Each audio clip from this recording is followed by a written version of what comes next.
Welcome to Certum Group's podcast, Alternative Litigation Strategies, where I interview esteemed members of the bar on the latest litigation strategies that are currently impacting businesses and law firms across the country.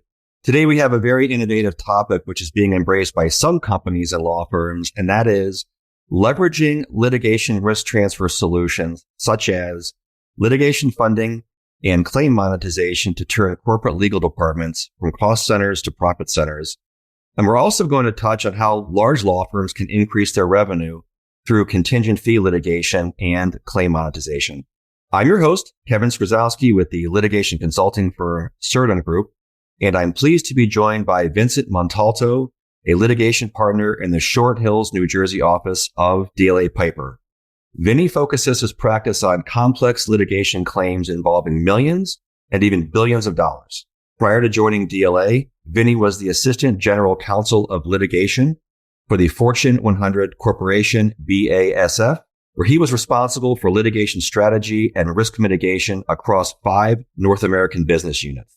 Vinny is well known for being a creative business partner whose clients valued his innovative legal solutions that parallel business objectives. Good morning, Vinny, and thank you so much for being on the program. Good morning, Kevin. Thanks so much for inviting me. Now, Vinny, this is a really interesting topic that we have today. I know you're a champion of litigation funding and claim monetization. And at Certum Group, we are in the business all day, every day of providing litigation risk transfer solutions to businesses and law firms. But when I have these conversations on a daily basis, sometimes there are lawyers who just are not familiar with what these solutions even are. So perhaps the best place to start would be for you to give us just an overarching description of what is litigation funding and what is claim monetization. Sure. I'm happy to start there. I think right now, most interesting thing is litigation funding, which is the term I first started hearing about 5 or 6 years ago. Really, I think the preferred term now for those folks is litigation finance.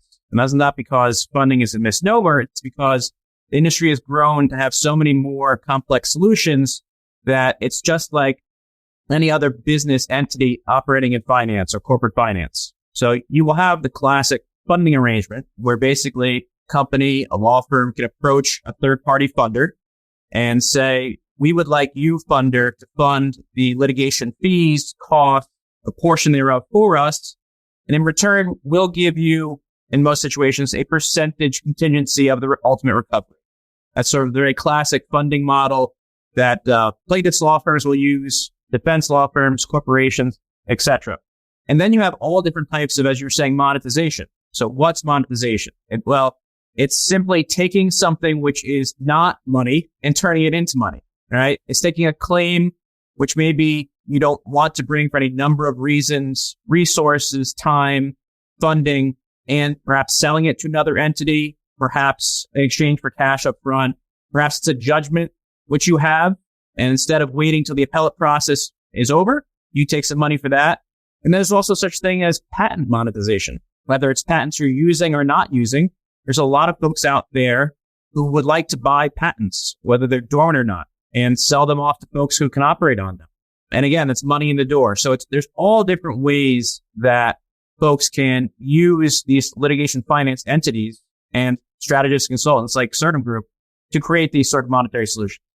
So to be clear now, we're talking about an in-house legal department pursuing an affirmative claim against another business and then leveraging the revenue or the judgment from that claim to assist with the bottom line of the legal department. Yeah, absolutely. The best scenario for an in-house legal department who uses this, which I think is still, unfortunately, rather rare for large in-house legal departments to use this, is to say that we have these plaintiff side cases, these cases that have great merits, damages, collectability, and we want to bring them because we have needs within the business, right? It's all, in the past 10 years or so, the buzzword has been creating profit centers, right? Though I know that gets a lot of flack because you're saying, is that really realistic, right? Are you going to make litigation in-house entities profit centers? Well, I think at first, probably not, right? But you could still make money and cut the costs, become more independent as in-house counsel. And to me, the most important thing is not necessarily making profit, but operating in an economically efficient model, right? looking at every dollar you have in-house, which is very crucial because there's often limited dollars, and saying, what's the most efficient mechanism that I could use that dollar? Is it to pay a law firm? Is it to pay a vendor? Is it to pay costs? Is it to get that money in third party? Or all sorts of other solutions I'm sure we'll talk about today involving litigation insurance, taking loans out based on using that as collateral. There's all sorts of ways that you can use now to make sure that that dollar is as efficient as if it was in a regular business. Whether you're going to invest in an R&D line, a production line, that's the way in-house lawyers are thinking now. So now when I'm speaking with in-house lawyers or AmLaw 100 attorneys that counsel Fortune 500 companies, and we talk about implementing these programs, you're sharing these ideas all sound great. We're talking about, there's been plenty of seminars and articles on turning from a cost center to a profit center. But when I speak with these folks every day, it's how do we do it? How do we actually implement this? Because most of the time, the people I speak with, they are so stretched. They do not have the human capital. They do not have the financial capital. They don't even know where to start. And they sometimes look to us and say, can you help us identify what these claims are? Let's go back to when you were the Assistant General Counsel of Litigation at BASF. You managed litigation risk across 5 units. On average, on any given day, how many pieces of litigation were those business units handling that you were responsible for? Yeah, well, I would say, without giving exact numbers, I would say my day within BASF was always much different than a classic law firm day, right? It was 9 a.m., we're discussing a personal injury claim out of Site A. It was 9:30, you're discussing a construction defect claim out of Site B. 10 o'clock, you're discussing a possible breach of contract by a supplier. 10:30, you're discussing a patent infringement case that's been pending for 5 years. So it's not even the volume of cases, although for Fortune 100 and beyond companies, the volume is obviously extreme, but it's the wide variety of cases that cause these in-house legal parties to be even more stretched because you end up trying to be an expert in all these categories and not having time, like you said, Kevin, to slow down and think about, okay, should I step back and try to create a more global solution to this rather than keep putting out fires? Because if I stop putting out fires, then one's going to explode, and I can't have that happen either. And that's something I hear from people as well. I'm so busy putting out fires all day that I'm just waiting till the last ember is extinguished. How do I identify these claims? We're talking about there's B2B claims against suppliers, contractors, competitors, people infringing on our IP. And if I were to pursue these claims, it could be very lucrative for my department. Now, you built out a program when you were at BASF, and you built out a similar program at DLA, which we're going to talk about. So how do you even begin to identify these claims? Are there audits, compliance reviews, proactive programming? How do you start to implement this program? Yeah. So over time, when you are one of these companies, you see sort of the frequency of claims and where the claims are coming out of. You get used to where the opportunities are because you are directly tied into business. The business is calling you directly and telling you what their problems are.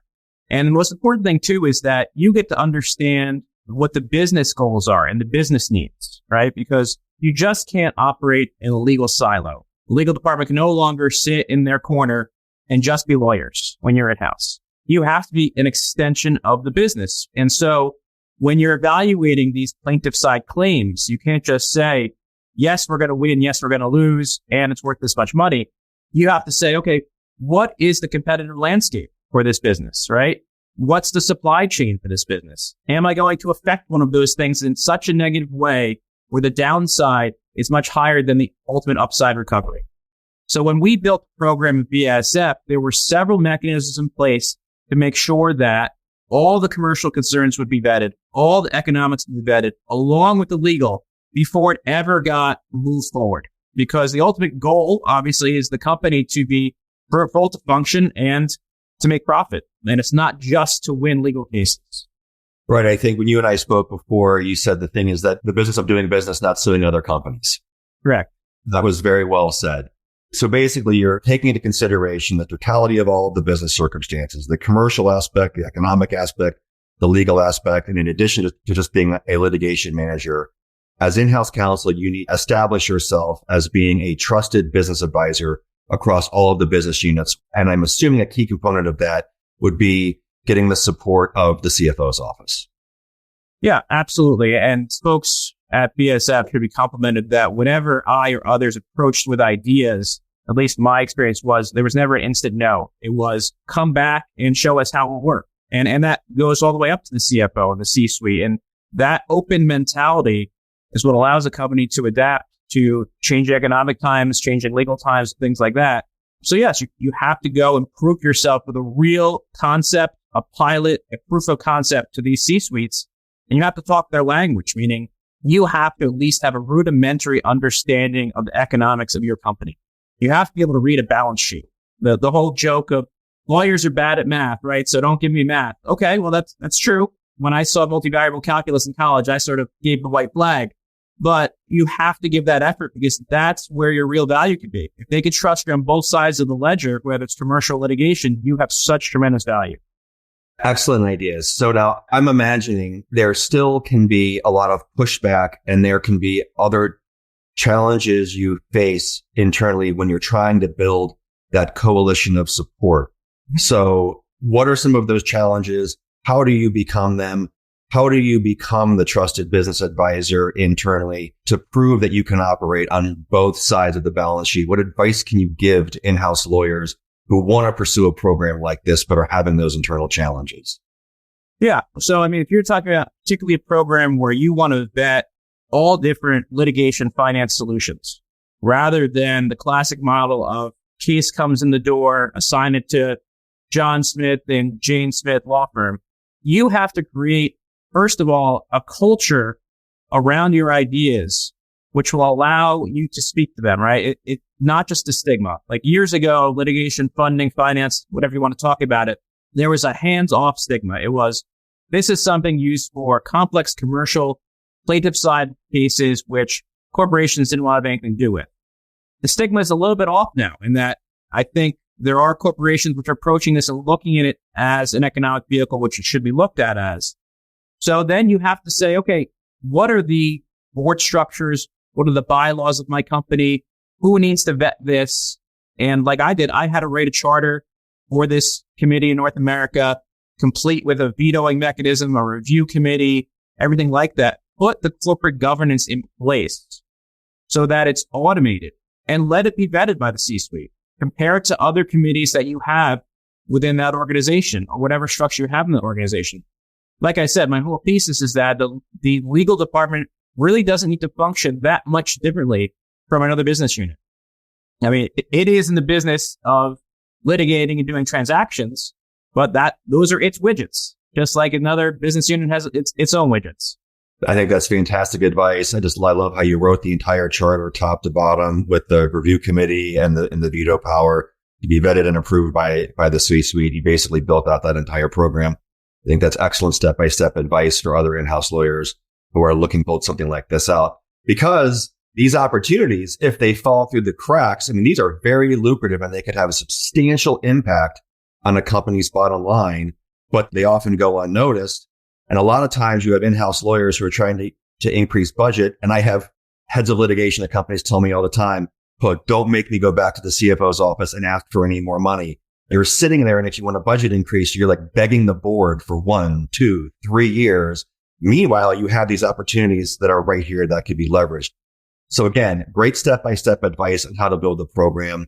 Let's have a little bit more of a detailed technical discussion of really identifying these. Like, how do you identify these? Like, are you looking for like a breach? Are you looking for termination dates? Or are you looking for renewal dates of supply contracts? Are you looking at your current insurance platform and what's been paid? Like, what are some things that in-house lawyers really should look for to identify these claims?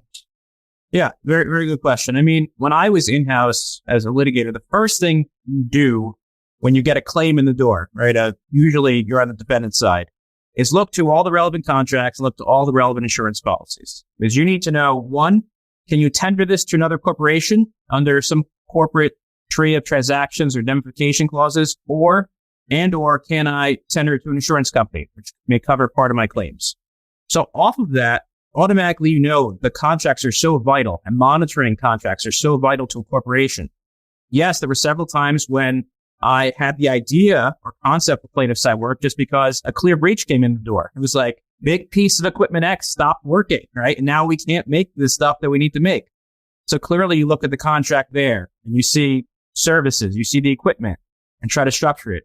But outside of that, then most likely a lot of corporations should have or do have some sort of monitoring or tracking of their contract.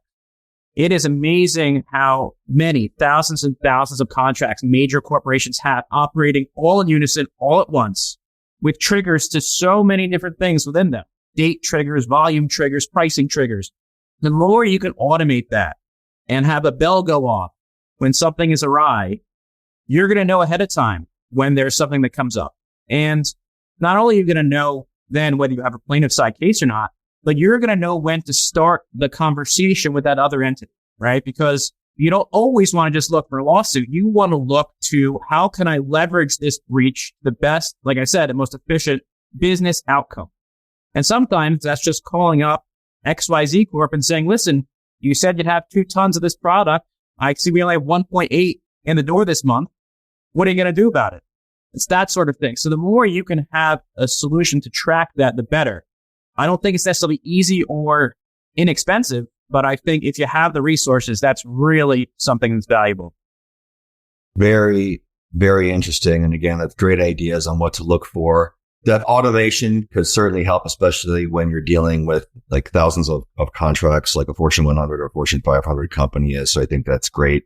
That's great guidance and advice. Now, also, when we spoke the other day, you had mentioned that litigation risk transfer solutions and funding have evolved and they've become much more elegant now than they were. Is that also helpful with implementing these programs, given how these solutions have evolved? And what do you necessarily mean when you had mentioned to me that they've become more elegant? Like, what are you seeing in the marketplace?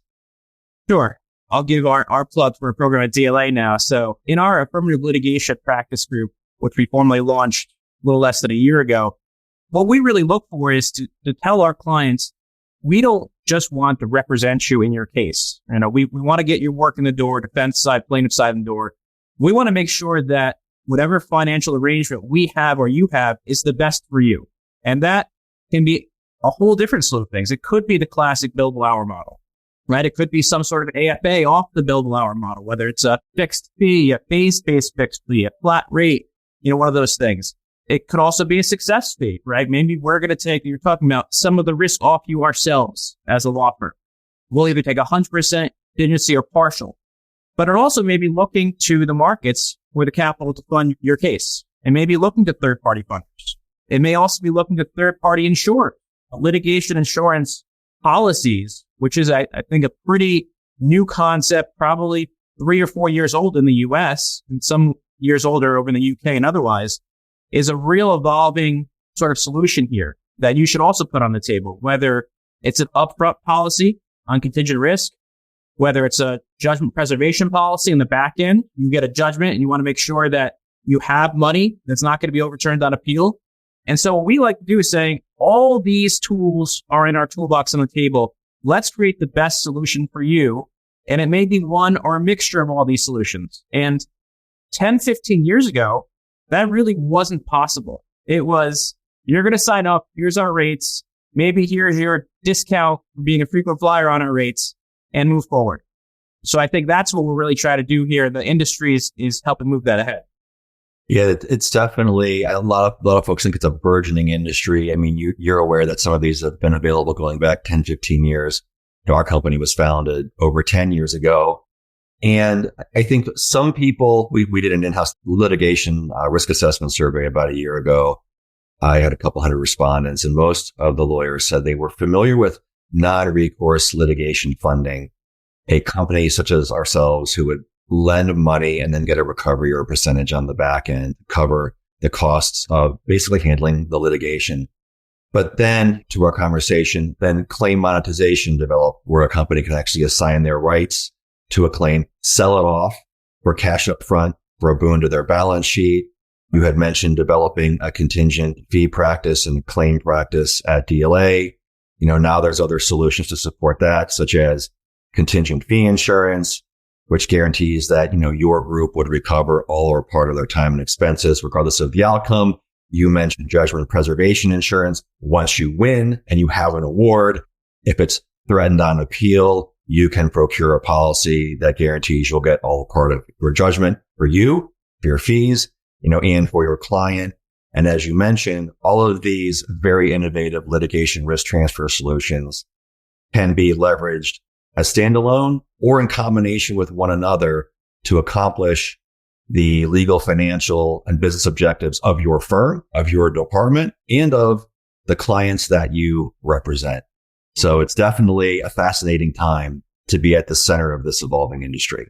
Yeah, and I'll just add, I completely agree. And you'll see that law firms are stepping up to this, and that more and more law firms will have folks on board called pricing officers, or they'll have more folks in the finance or accounting departments that they wouldn't have had, because modeling these cases, portfolio-wide, single off, and these solutions and what the value is incredibly important for the law firm and the business, right? It's just like a big bank modeling a security and try to predict where it goes over time. There's that much data and resources that are going into it so that the law firm and the company can plan for the future. And that's something that, I think 20 years ago in legal practice just was not there. It was more of just a gut feeling type, you're going to win, you're not going to win. And it's an important change.